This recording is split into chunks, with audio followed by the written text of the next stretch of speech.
Assalamualaikum warahmatullahi wabarakatuh. Alhamdulillahirabbil alamin. Kembali lagi sahabat Iqra. Mari bacalah dengan membaca menambah pengetahuan.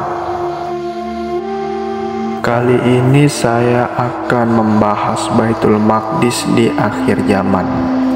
Riwayat sahih menunjukkan bahwa Baitul Maqdis menjadi salah satu lokasi dari peristiwa besar di akhir zaman nanti. Nabi Isa alaihissalam yang turun dari langit dan membunuh Dajjal. Ketika itu pasukan Islam berkumpul di Baitul Maqdis dan sekitarnya. Sementara Dajjal tidak dapat masuk ke dalam lokasi Baitul Maqdis. Rasulullah SAW bersabda, yang artinya Dajjal akan tinggal selama 40 hari, mendatangi semua tempat kecuali tempat-tempat Masjidil Haram, Masjidil Madinah, Bukit Tursina di Palestina, dan Masjidil Aqsa di Palestina. Nabi Isa alaihissalam lalu memerintahkan agar gerbang Baitul Maqdis dibuka. Di sana Dajjal dan 70.000 prajurit Yahudi telah mengepung. Namun setelah melihat Nabi Isa alaihissalam, tubuh Dajjal meleleh.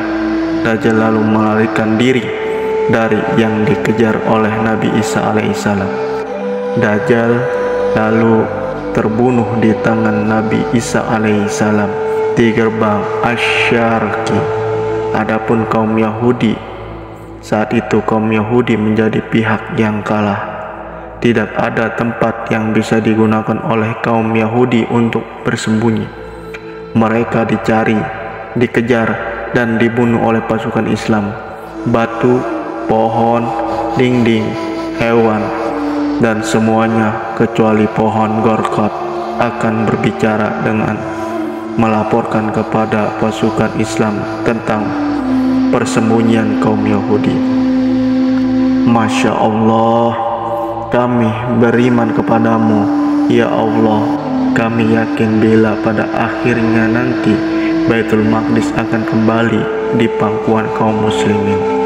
Kami yakin bahwa Baitul Maqdis akan menjadi sejarah, bahwa Dajjal dan para serdadu Yahudi dikalahkan serta dihancurkan. Kisah di atas disebutkan secara khusus oleh Syekh Al-Albani dalam Telaah Hadis Abu Umamah yang diriwayatkan oleh Al-Imam Ibnu Majah. Telaah tersebut beliau beri judul Kishatul Masih Ad-Dajjal wa Nuzul Isa.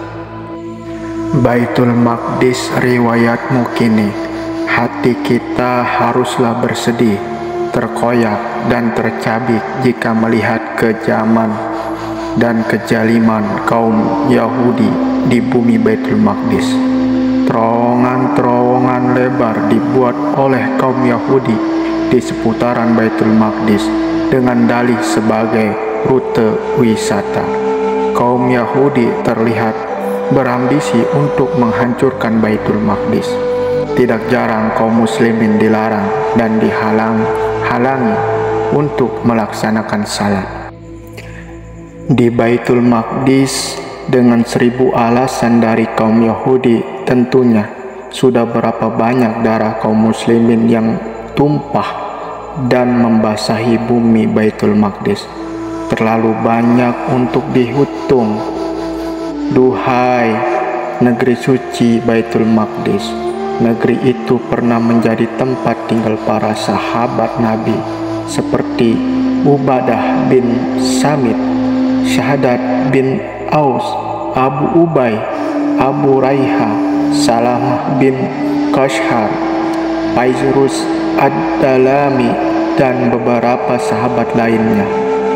Negeri itu pernah menjadi saksi kaum ulama ahli hadis yang telah mewariskan ilmu tak berbilang untuk umat. Adapun kini kita kembali terkenang tentang kepahlawanan pasukan Islam di bawah komando Panglima Salahuddin Al-Ayyubi setelah hampir seabad Baitul Maqdis dikuasai oleh kaum Nasrani. Hari itu pada tahun 1187 Baitul Maqdis kembali ke pangkuan umat Islam.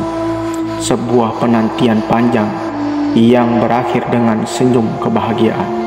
Mata dunia seluruhnya tertuju kepada Baitul Maqdis saat itu.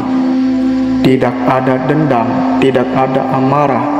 Salahuddin dan pasukannya memasuki Baitul Maqdis dengan kepala tertunduk penuh khusyuk, tanda syukur kepada Allah. Semua menjadi saksi akan kasih sayang, cinta dan kelembutan umat Islam, terutama sang panglima Salahuddin. Sejarah tidak dapat dibungkam, sejarah tidak bisa disembunyikan. Seperti apapun usaha yang dilakukan untuk memutarbalikan sejarah, ia tetap akan muncul ke permukaan dengan wajahnya yang penuh bersinar. Benar, sejarah Baitul Maqdis adalah sejarah gemilang Islam. Walau kini ada kejaliman kaum Yahudi di sana, namun kita yakin bahwa kemenangan adalah janji Allah yang pasti terwujud.